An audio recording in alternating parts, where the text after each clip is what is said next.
Okay. Or slow down. All right. So Ron and BJ are in their room. Is that right, guys? Yep, go ahead, Ron, BJ, Will. Yeah, Ron and BJ first. So Andy, no second half lull today. I mean, what did you see out of your guys after halftime? They committed not only from the players but the coaches. They committed to the run game. Took our shots on the defense. Offensively, when we got our opportunities, we started off a little bit slow, but the guys never wavered today. I mean, they knew exactly what we needed to do and how we were going to do it, and they were excited coming out at halftime. It's the way they practiced for the last 2 weeks. The way they finished the game, the way the offense finished the game is the way we've practiced for the last 2 weeks. And we did it for 1 week, and now we got to get back to work after tonight, and we got to get ready to do it again. Defensively, I mean, you've done it at times this year, but you did the game where you gave up some yards. And once you got down there in the red zone, you held them to field goals. And 3 times they were inside the 5 and had to go to field goals. And that ends up being, 9-point win, the difference in the game. How big was the defense holding tight down there? Yeah, it's always your back's against the wall down there. We want to limit those situations. On a few of those, we could have got ourselves off the field on third downs. Had to make some adjustments there in the middle of the second quarter and going into halftime to be able to, take away 85 on the drop back pass stuff, but then handle the quarterback on the run, on the scrambles and him extending plays with his legs. And I thought the defensive staff did a really good job with that, and the players, and we did a much better job in the second half on third downs, and that showed, and we weren't in the red zone as much. Andy, the ability to just weather the storm, how important was that tonight?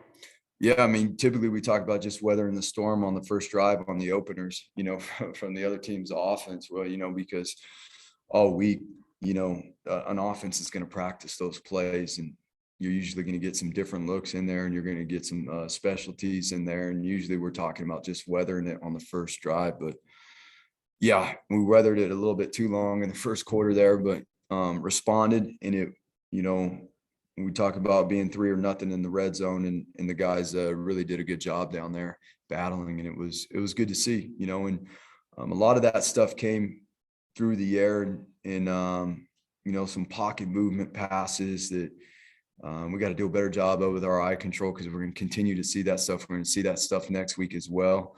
But the guys did a really good job at the line of scrimmage, and that's what was a big part in the red zone too, is they couldn't run the ball down there. Was George on a snap count tonight? And when he was in the game, what did you see out of him? Yeah, he was on a snap count, and he's explosive, and it was good to see him back out there. That's what was a huge benefit, is being able to have him and Cyrus and mixed in the other backs, and the O-line did an unbelievable job. The coaches did a great job putting together a game plan that felt like would expose some things in their defensive front that is really good, and they've limited a lot of people to minimal rushing yards all year. You had 2 97-yard drives. I don't know how many times that's happened in the game for the same team, but to do that not once but twice, and have string together some third down pickups, even a fourth down pickup on that one. How big was those 2 drives in particular? The second one gave you the lead. The consistency and the confidence that you can gain from moving that far down the field. We had later in the drive a couple longer pass plays, but for the most part, we're chunking away, and the consistency to execute. And I'm honestly, there were some really good play calls, put into that stuff, and keep the coordinator keeping the offense in rhythm was a big part. Quarterbacks executing. And then later in the game too, the quarterback's executing the 4-minute drill for almost all of the fourth quarter, and taking the chunk of that clock off was huge. You guys were down 16-7 at halftime. What was your message to the guys in the locker room? You know what? It wasn't, there was no panic. There was no worry. There was none at all. It was partly so in doing that. We could have been better. Obviously we got off to a slow start. There was a drive that got stalled out by a call by the refs, and we were moving along on that drive as well. And I think that drive right there gave the guys confidence, in which led into that, that first long 97-yard drive. And I think even though that first drive didn't go well, that stalled out, it gave the guys the confidence. I know saying it's a season-saving win might be a little too dramatic, but It is. Obviously a big win, and all the wins are big now. How do you put in perspective what this does to keep your division hopes alive, bowl game hopes alive, all that? Yeah, it's just, every week we're trying to be 1-0 each and every day. And that's what we did this week. And, it was our best. And overall is our best performance, and we grew as a team, and the guys had fun working hard and getting after it. And that's what we're going to celebrate. And we're going to continue to work to build off of that. Andy, your perspective, what was the most impressive thing Shaq did tonight? Oh man, I don't know. Someone's just asking me if he's going to fly the plane home tonight too. If he's not too tired, he might be able to, but I mean, that's him. He, lining up in the backfield and playing tailback, the routes, the situations he was set up in as a wide receiver to go win. There's some tight coverage on him, and he made some unbelievable plays. A lot of guys did. How about Ty Neal? How about the ball that, Hank put on Ty Neal and how he finished that? That was unbelievable as well. That was a huge, huge play. But Shaq did it every which way. And I think that's important that Shaq's not only his touches, but there's other guys on the team too. We got to be aware of how many touches certain guys are getting in this, especially in the run game. There was a number, and we won't talk about that number, but there was a certain number we were going to hit in terms of rushes today, no matter what. And if it was, 10 or 12 of those were only for 2 or 3 yards, that was going to be fine. And we committed ourselves to doing that like we had the last 2 weeks. I know it didn't matter because he won, but that you got a touchdown taken off the board because of the whistle there. It looked like the whistle on the replay was like 4 seconds after the snap. What'd you see there? Yeah, I mean, that's what happened. The referee apologized. And I can't comment on what I think or whatever, but that's exactly what happened, BJ. He blew the whistle when the player had already caught the ball. And I was very confused about what happened there. And, there's things you can't do about some of those situations, but I was very confused about what happened and how late that whistle got blown. The play was already over. I thought they were blowing it for the play being over. That's how late it was. You said you Just called for targeting for at least the 3rd time this season. How do you coach that out of a guy without affecting the instincts that are so important for a defensive player? Right. We got to work on putting our shoulder pad, and it's hard. It's hard for him because he is so tall. And in these instances, we've seen this happen. The ball carrier is low, going down and or lowering his pad level. And when you're 6'4", and you're working to create leverage to get some knockback on a positive angle tackle, it is very difficult. He didn't lower it to the crown of his helmet. We've been making sure that we're eyes up, working to strike with our shoulder pads. We got to do a better job of that. He's an explosive player. Obviously we've been put, he's had too many of these situations, so we just got to keep working it. But we're not going to take his aggressiveness and his mentality away. There's no way. There is no way.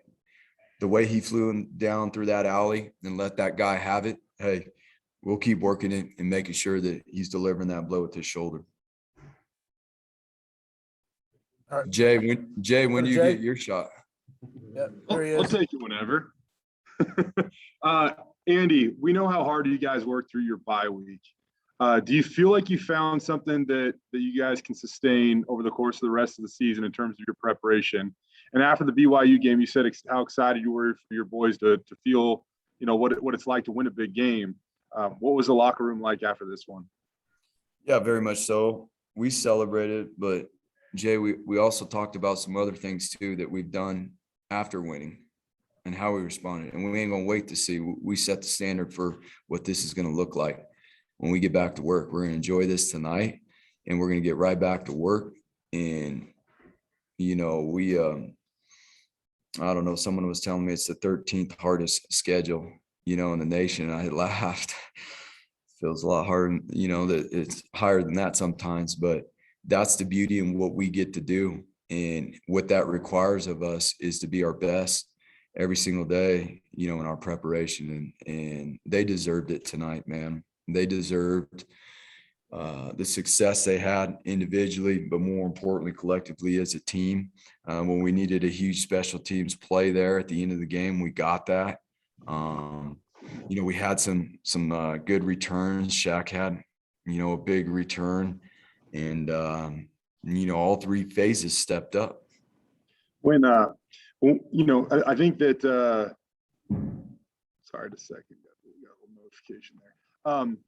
When we talk about, what's happened so far this season, a lot of times you say that it comes down to the little things, and maybe they've stacked up against you in prior games, but tonight they worked so effectively in your favor. In the second half in particular, on offense and defense, you were ahead of the chains on offense, and on defense, it seems like you were able to keep them behind the chains.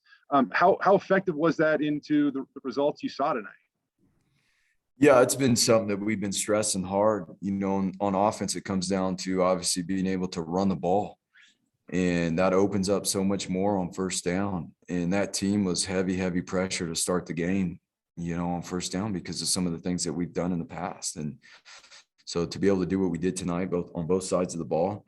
And you know what? We didn't do a great job. I think would we start 3 and out, the first couple of series there.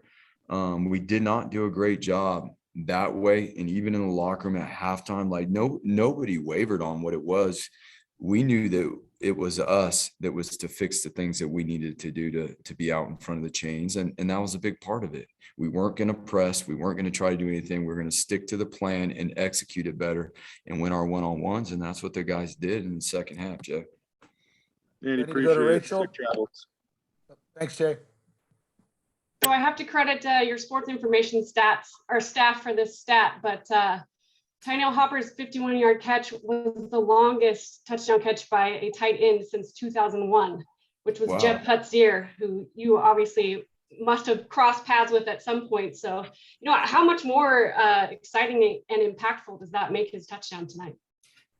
If you knew Tyneil and you saw how humble Tyneil is every single day and how he works, and Tyneil, the majority of the time, I'm sure all you guys pay attention. He goes in when what happens? What happens, Ron? He blocks. And I think that's why that's on top of scoring a touchdown. That's why everybody's so happy for him. The team not only put points on the board, but who did it and what he does day in and day out. That's what our team needs. Guys that are selfless, that do the work that it takes to be successful, and they get rewarded in that way. And Hank put it on him. He put it right where he needed to, and Tyneil finished. Another guy that kind of maybe didn't get enough credit tonight. The TV said the whole time that blocked punt went to Riley Smith. So Brandon Hawkins tonight getting that, and teammate Jones didn't even know that. He thought it was Kakala that blocked it. So tell us a little bit about Brandon's block tonight. Well, last year we got 2 off the edge. Boise State blocked 2 punts off the edge, and their shield saw Kakala coming off the edge, and he way overcorrected outside, and it opened up right for B Hawk, the other number 3, to be able to block that. And Coach Collins all week said, listen, they're going to overreact, and he kept telling B Hawk that expect to come free. And College just started laughing and shaking his head right away because it happened. Coach, sorry if you touched on this earlier. Thanks for the time. Congrats on the win. Did you guys come into the game and want to get Khalil a certain number of touches? I think he had 16 touches tonight. Yeah, and there's obviously various ways that we were going to get that done tonight on top of special teams, because that goes into it as well. And I think that's important. It is extremely important that he touches the ball a certain amount of times, as well as each one of the running backs. There's other wide receivers too that we have certain target points with, within the game plan, so that every, defense has got to respect all those guys, because there's multiple guys that are capable. Steph got a lot of the same looks that Shaq got too. So being able to spread that wealth around, I think I looked at the stats real quick with the receptions. What do we have there?